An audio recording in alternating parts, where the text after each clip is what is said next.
most consistent, anointed, and resilient voices in gospel music, Celestine Donkor, as she celebrates 2 decades in ministry and music, from a young girl with a divine calling to a powerhouse vocalist, songwriter, mentor, wife, mother, and industry pillar, and so much more.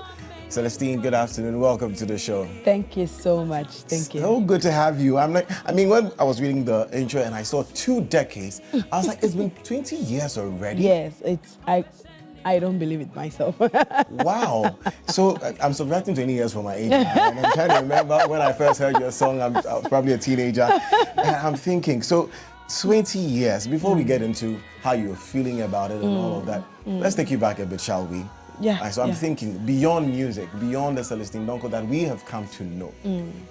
Growing up, young lady, I don't know which part of Ghana, what was the dream, where were you going, how did you get into this part of ministry? Okay, so the young Celestine Donkor was not this confident, was not known, of course, and I had fears. I wasn't sure of what the future, had for me. And of course, I went through school like everybody else. I went through, Saito school. Where? Damboy JHS. Damboy JHS. Where's yes. that? It's around Abeka. Okay. It's in Accra. Though. Okay. Yeah, it's around Abeka. So yeah, that was how it was normal. But I started singing at school and in church, Sunday school, and all that. But I noticed that anytime I sang, I had very good comments, and I got laughed by, I got one more lover anywhere I sang. So, and I remember very well when I was in class 6, at the end of the term, the terminal report, I wasn't a bad student. I was almost first in all the subjects, but then my teacher's remark actually got my attention. He was like highly interested in music. Class 6? Yes. And I was wondering, I was good in every other subject, so why is this man saying highly interested in music?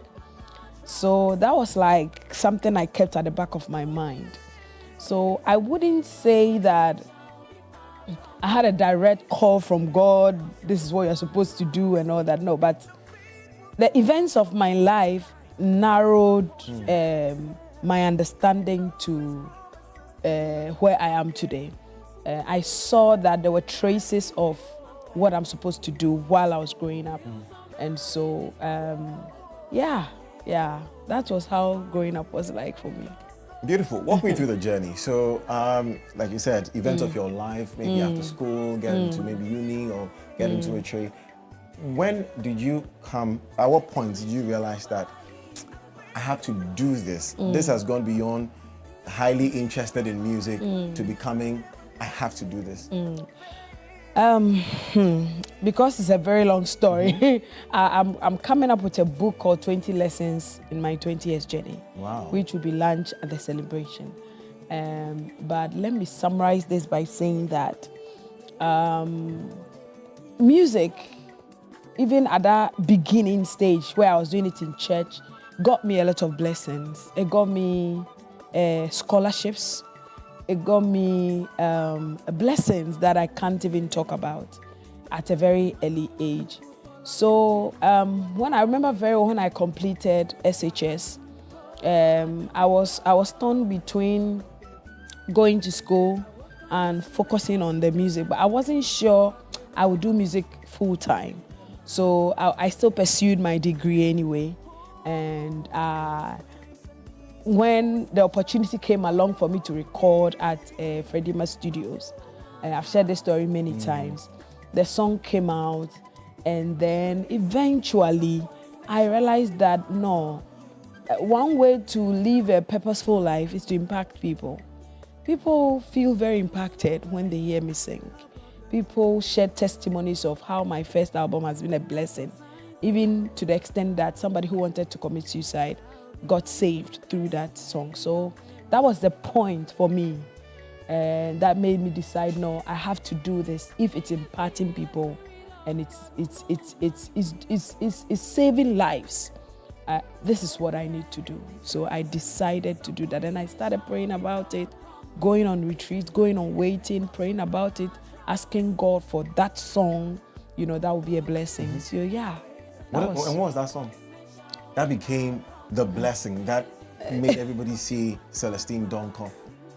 Well, my very first single was Supernatural, and it was a great beginning. Let me say. 20 years ago. Supernatural is not 20. I think it's about 18 years. Yeah. But I was working somewhere before we came to Supernatural. So Supernatural gave me an attention, a kind of attention, a very good introduction, as in the name Celestine Donkor. Because before Supernatural, I was doing a lot of backing vocals and doing features. Yes, people featured me, and I did like 4 bars of airway in their songs, and it became a hit. And so when we decided to do a Celestine Donkor music, Supernatural was the first. And so the reception was very great. It got the best gospel video at that time. That's what is playing in the background. Yes. Yeah.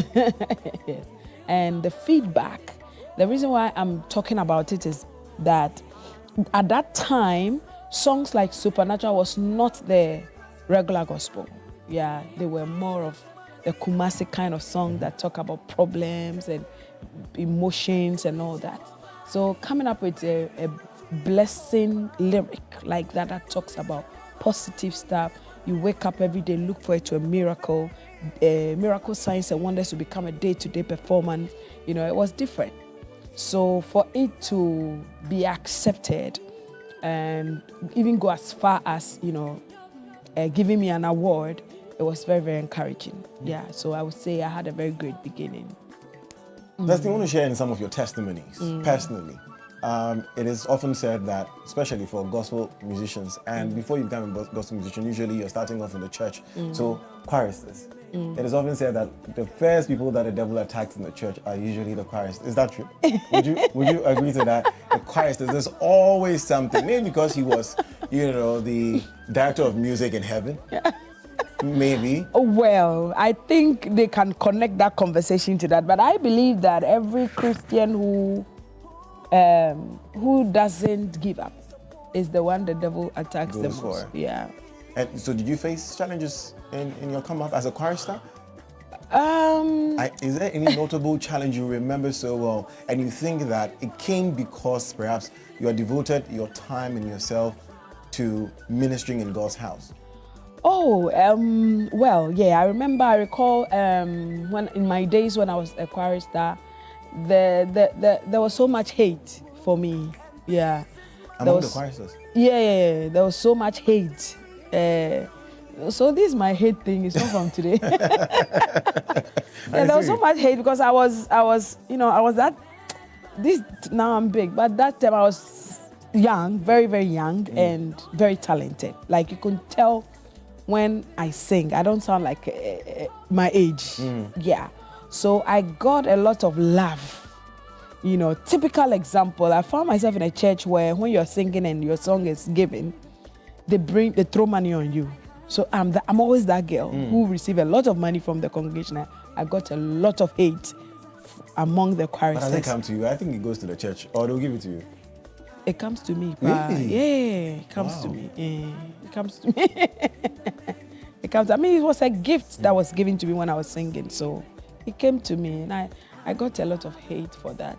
I think one of the things that is very common in choir is when somebody stands out and the person is good. He's always the one leading. It's always people's favorite. They get that kind of hate. But so it shouldn't be because it's ministry, isn't it? That. It's unto God. It's not really it's about ministry, the person but ministering, it's right? also you are dealing with human beings. So yeah, it's normal.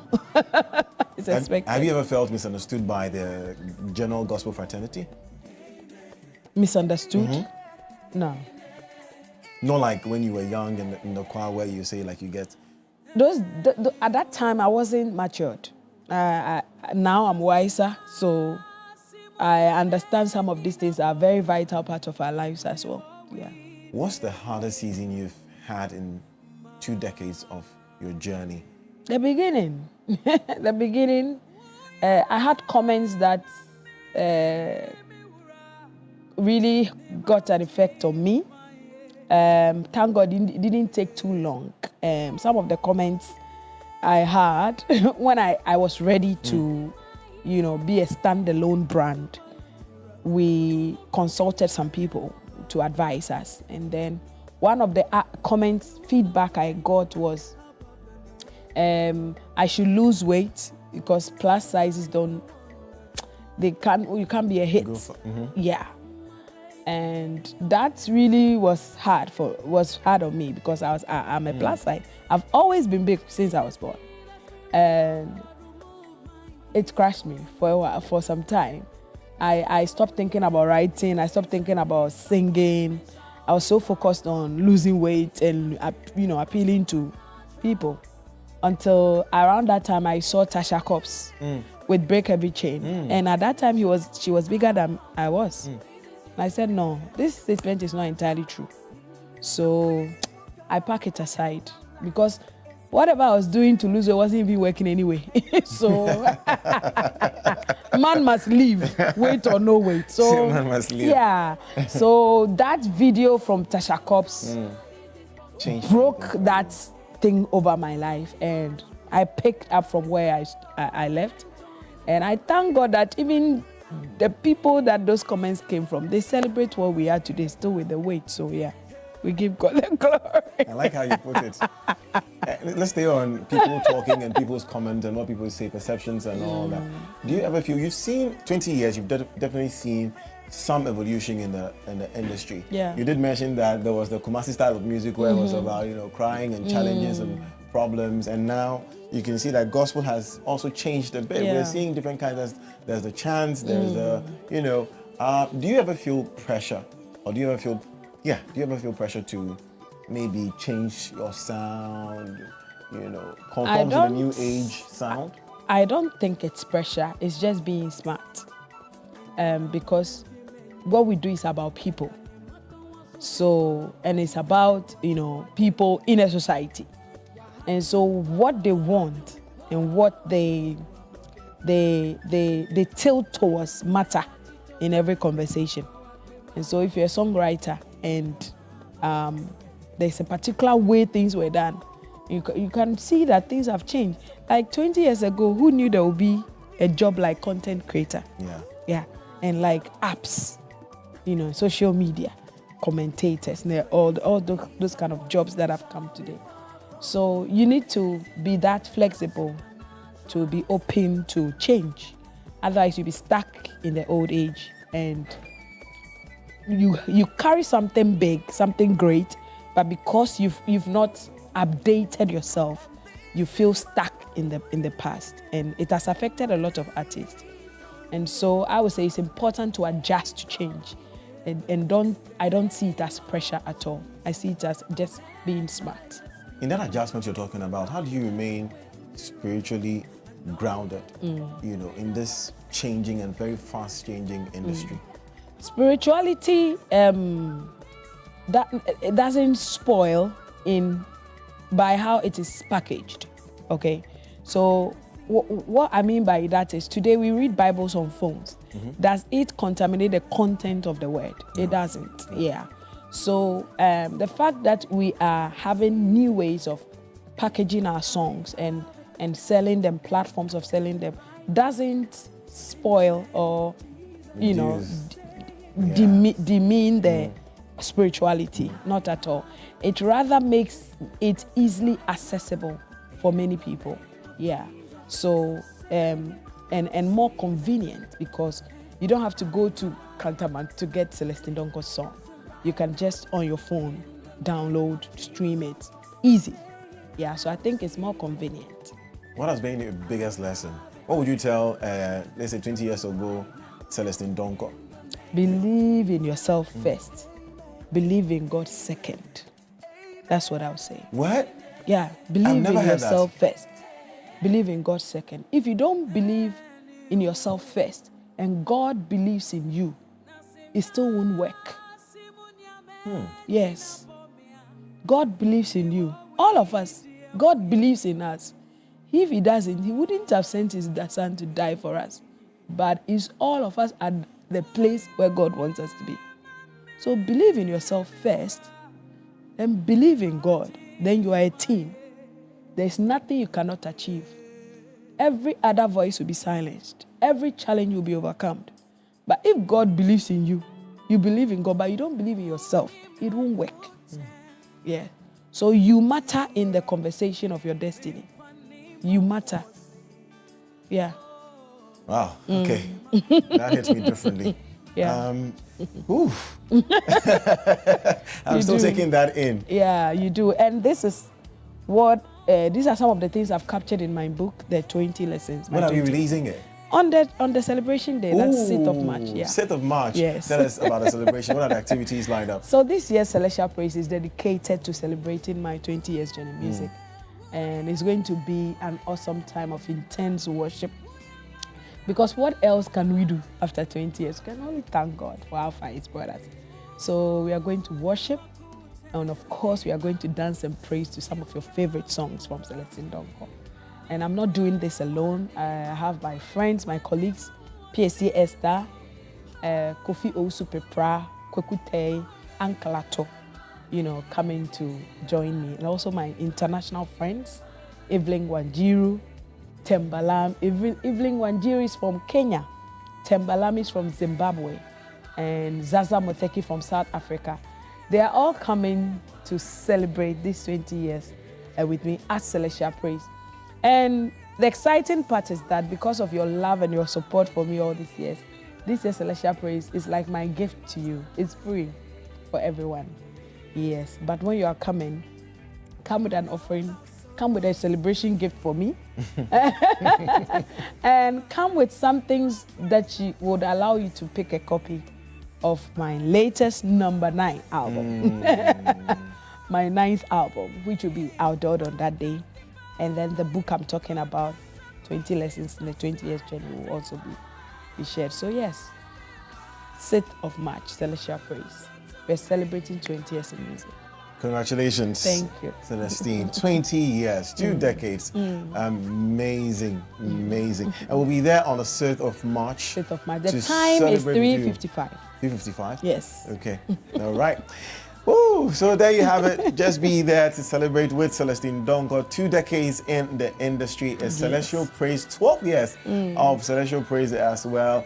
You can't miss out on that. But if you are planning your next trip, whether it's for vacation, holidays, business, study abroad, or family travel, let EAS Stores take the stress out of your journey.